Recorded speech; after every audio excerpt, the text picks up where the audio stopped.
Indonesia dikenal sebagai negara agraris dengan lahan persawahan yang luas. Namun, keberlanjutan hasil pertanian tidak bisa dilepaskan dari cara pengelolaannya.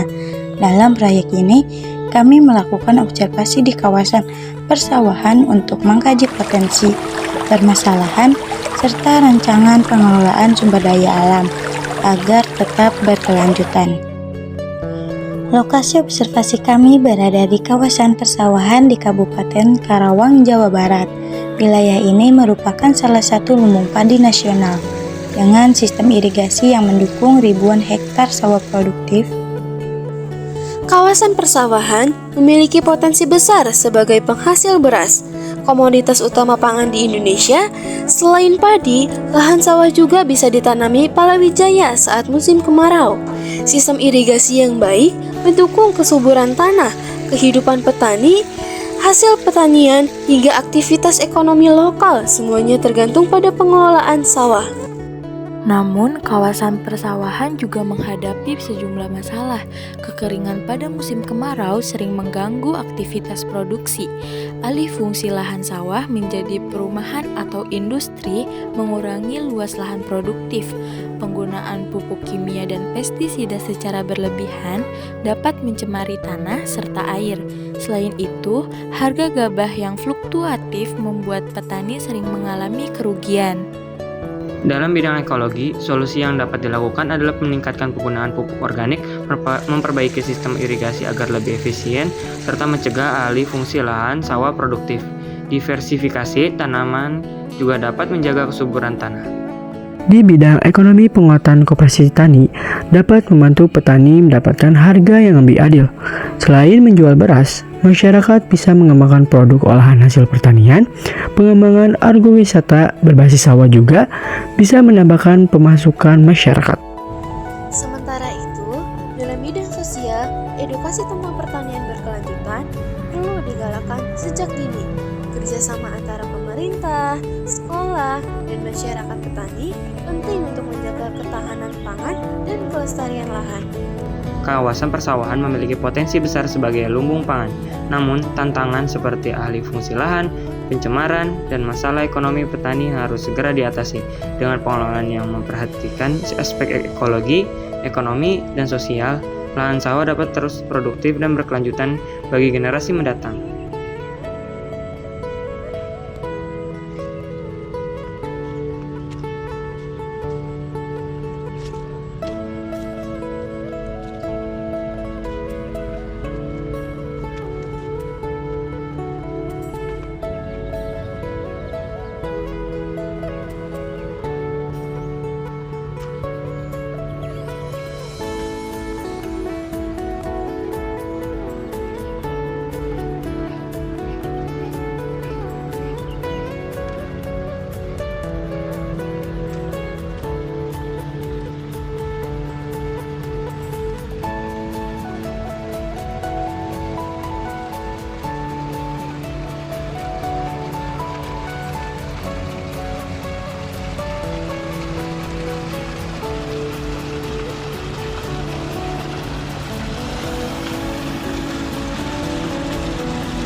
Saat ini, pemerintah telah menetapkan program ketahanan pangan sebagai prioritas utama dalam kebijakan pembangunan pertanian.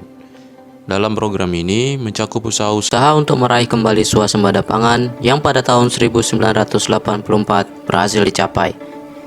Akan tetapi, usaha pencapaian swasembada pangan ataupun kecukupan pangan ini dihadapkan masalah semakin merosotnya kualitas sumber daya lahan pertanian, sehingga mengancam usaha pertanian ke depan.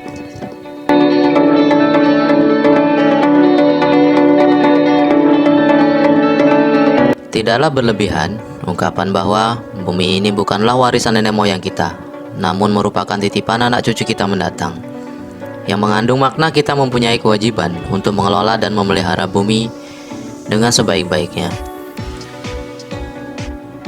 Merupakan tanggung jawab kita bersama untuk melestarikan lahan kita agar tetap produktif dan terhindar dari ancaman degradasi akibat berbagai kegiatan pembangunan yang tidak terkendali dan tidak ramah lingkungan. Sehingga lahan yang akan kita wariskan kepada anak cucu kita masih mempunyai daya dukung yang optimal. Kondisi yang optimal ini akan menjamin usaha pertanian yang berkelanjutan di masa mendatang. Kita sadari bahwa kegiatan pembangunan di samping akan menghasilkan manfaat, juga akan membawa resiko. Keduanya harus diperhitungkan secara seimbang. Dampak negatif harus kita hilangkan atau kita tekan menjadi seminim mungkin.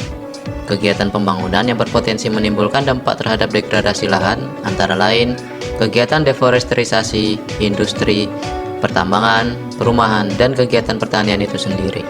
Apabila kegiatan tersebut tidak dikelola dengan baik, maka akan mengakibatkan terjadinya degradasi lahan pertanian yang mengancam keberlanjutan usaha tani dan ketahanan pangan.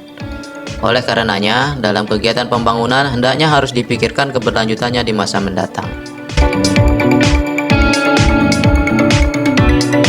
Dalam praktek budidaya pertanian sendiri, sering akan menimbulkan dampak pada degradasi lahan. Dua faktor penting dalam usaha pertanian yang potensial menimbulkan dampak pada sumber daya lahan yaitu tanaman dan manusia. Di antara kedua faktor manusialah yang berpotensi berdampak positif atau negatif pada lahan, tergantung cara menjalankan pertaniannya. Apabila dalam menjalankan pertaniannya benar, maka akan berdampak positif. Namun, apabila cara menjalankan pertaniannya salah, maka akan berdampak negatif. Kegiatan menjalankan pertanian atau cara budidaya pertanian yang menimbulkan dampak antara lain meliputi kegiatan pengolahan tanah, penggunaan sarana produksi yang tidak ramah lingkungan, serta budidaya termasuk pola tanam yang mereka gunakan.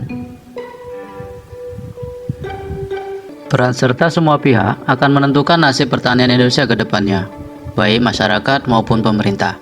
Semoga di masa yang akan datang, pertanian Indonesia mampu memiliki daya saing di tingkat global.